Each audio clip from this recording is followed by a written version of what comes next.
بسم اللہ الرحمن الرحیم نحمدہ ونصلی علی رسولہ الکریم اما بعد۔ سامعین محترم، اگر ہمیں معلوم ہو جائے کہ دوسروں کی غلطیوں کو معاف کرنے کا کتنا اجر ہے تو ہم کسی کا بھی بغض اپنے سینے کے اندر نہیں رکھیں گے۔ اتنا اللہ رب العزت نے ہمیں انعام دینا ہے کہ اگر ہم دوسروں کی غلطیوں کو معاف کر دیں گے۔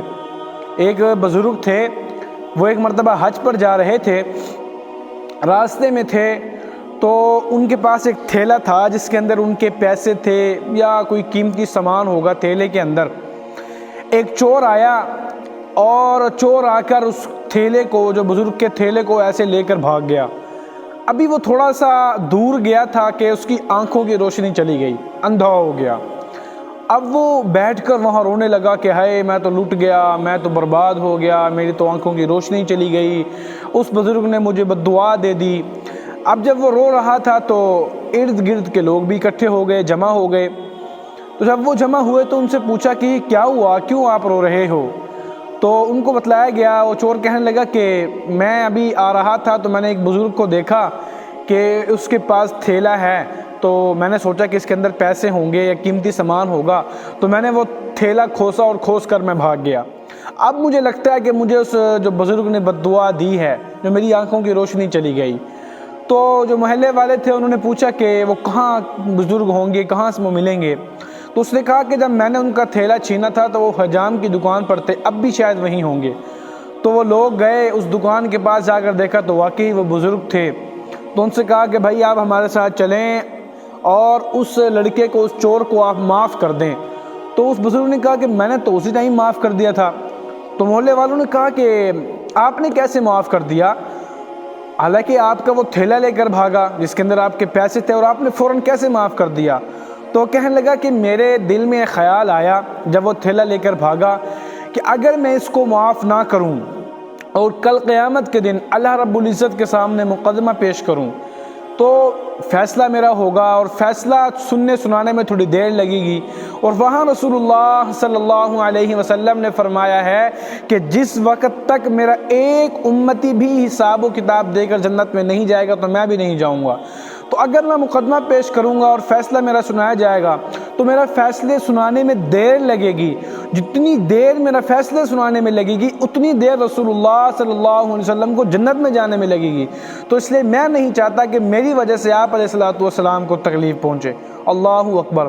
تو اگر یہی سوچ ہمارے اندر آ جائے تو بتائیں ہمارا معاشرہ کتنا خوبصورت ہو سکتا ہے، ہمارا ماحول کتنا خوبصورت ہو سکتا ہے۔ لوگوں کی غلطیوں کو معاف کریں، درگزر کریں۔ میں آپ کو ایک اور بات بتلاتا چلوں کہ ہمارے اندر جو خام خواہ غصہ آتا ہے نا، اس کی وجہ سے زیادہ ہوتا ہے کہ ہم دوسروں کو معاف نہیں کر پاتے۔ چھوٹی چھوٹی غلطیاں دلوں میں بسا کر غصہ کر جاتے ہیں اور پھر ساری زندگی ان غلطیوں کو معاف نہیں کرتے، بلکہ ان چھوٹی چھوٹی غلطیوں کے پیچھے ہم اپنا آنا جانا، بولنا چالنا بند کر دیتے ہیں۔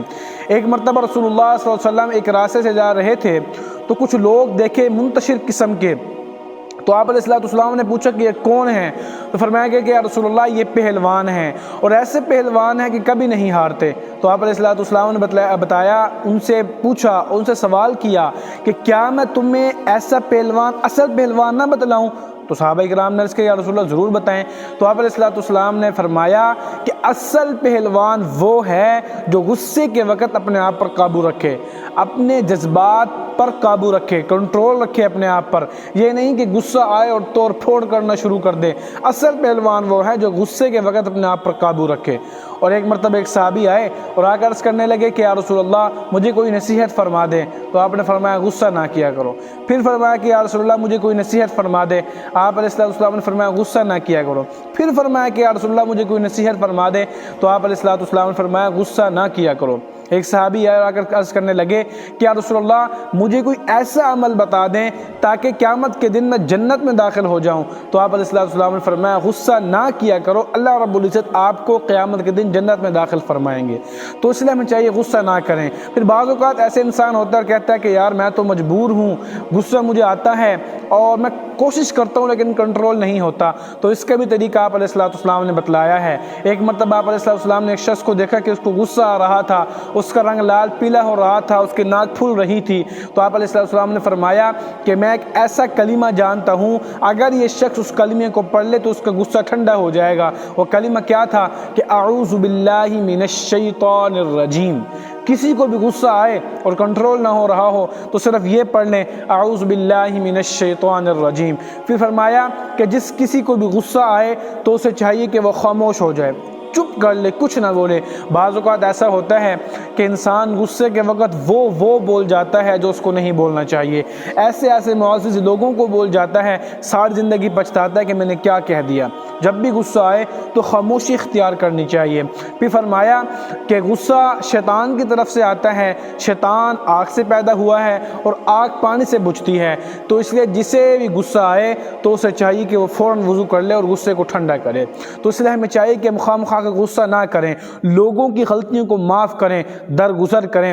دیکھیں معاف کرنے والا بڑا ہوتا ہے، یہ نہیں کہ آپ نے مجھے اگر مار دیا اور میں بدلہ لوں گا پھر میں بڑا بنوں گا، نہیں، معاف کرنے والا بڑا ہوتا ہے۔ اس لیے ہمیں چاہیے لوگوں کی غلطیوں کو معاف کریں، درگزر کریں۔ اللہ پاک ہم سب کو عمل کی توفیق عطا فرمائے۔ اگر آپ کو ہمارا ویڈیو یہ بیان ہمارا پسند آیا ہو تو لازمی ہمارے چینل کو سبسکرائب کر دیجئے گا، بیل آئیکن کو ضرور کلک کر دیجئے گا تاکہ ہماری ہر آنے والی ویڈیو آپ کو بآسانی مل سکے۔